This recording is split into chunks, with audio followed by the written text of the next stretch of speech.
매주 목요일 소비자 정보 시간입니다. 이 시간에는 격주로 한국소비자원 대구 경북지원 연결해서 소비자 정보 알아보고 있습니다. 오늘도 한국소비자원 대구 경북지원 김정현 지원장님 전화로 모셨습니다. 지원장님 안녕하십니까? 네, 안녕하세요. 오늘은 어떤 소비자 정보 말씀해 주시겠습니까?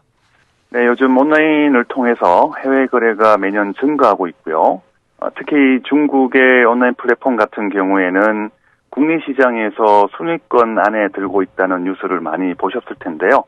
이처럼 해외 온라인 거래가 증가하고 있는 만큼 해외에서도 안전성 문제로 리콜이 되었던 제품이 국내에서도 유통 또는 판매되고 있는 상황이 발생하고 있는데요. 네.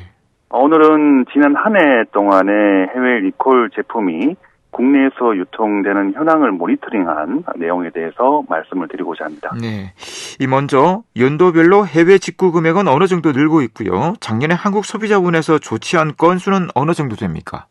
네, 통계청에 따르면은 해외 직구 규모는 2021년과 22년도에는 약 5조 원 초반 정도였다가 2023년도에는 약 7조 원에 육박할 만큼 늘어났고요. 작년에 한국소비자원에서 조치를 한 총 건수는 986건이었는데요.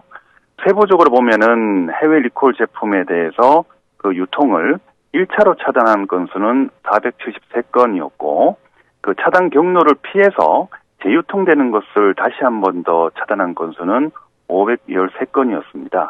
2022년에 807건과 비교하면은 22.2%가 증가한 것으로 나타났습니다. 지난해 국내에서 1차로 차단한 품목들 중에는 어떤 품목들이 많았습니까? 네, 473건을 기준으로 보면 식료품이 113건으로 23.9%를 차지해서 가장 많았고요. 네. 가전, 전자, 그리고 통신기기가 106건으로 22.4%로 2위를 차지했는데요.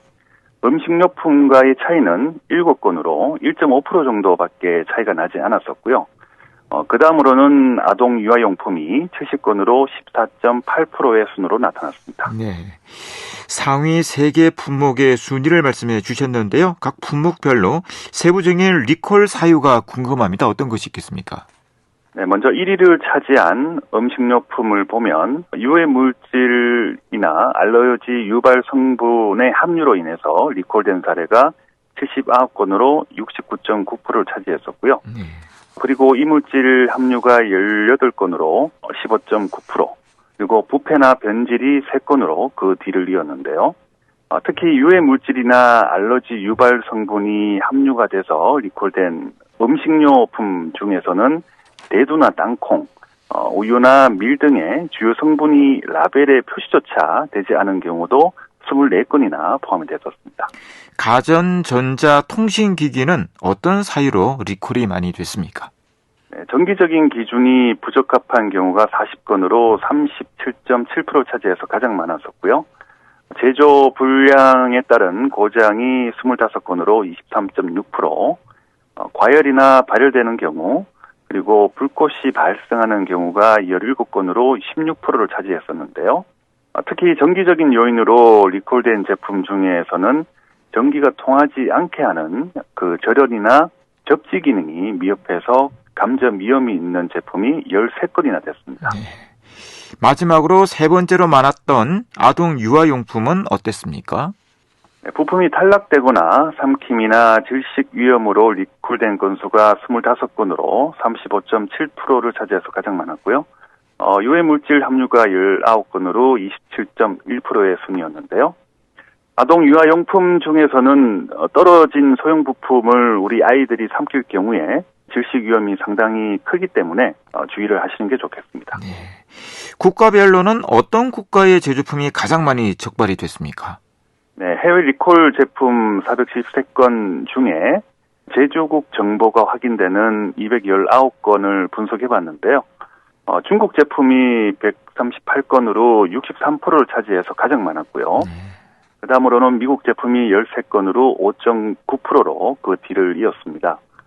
그 품목별로 보면은 중국산의 경우에는 가전, 전자, 통신기기, 아동 유아용품, 스포츠 레저용품의 순으로 많았었고요. 미국산은 생활화학 제품, 스포츠 레저용품, 가전전자, 통신기계 순으로 많았습니다. 네. 이 중국 제품의 리콜이 압도적으로 많군요. 자, 차단된 경로를 피해서 재유통이 되는 리콜 제품도 513건이나 되던데 어떻게 재유통이 되고 있는 거죠?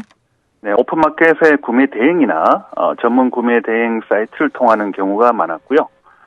기존 판매처에서 판매를 차단한 제품이라도 다른 사업자 유통 채널을 통해서 다시 유통될 수 있었는데요. 특히 가전전자, 통신기기의 경우에는 재유통되는 경우가 가장 많았습니다.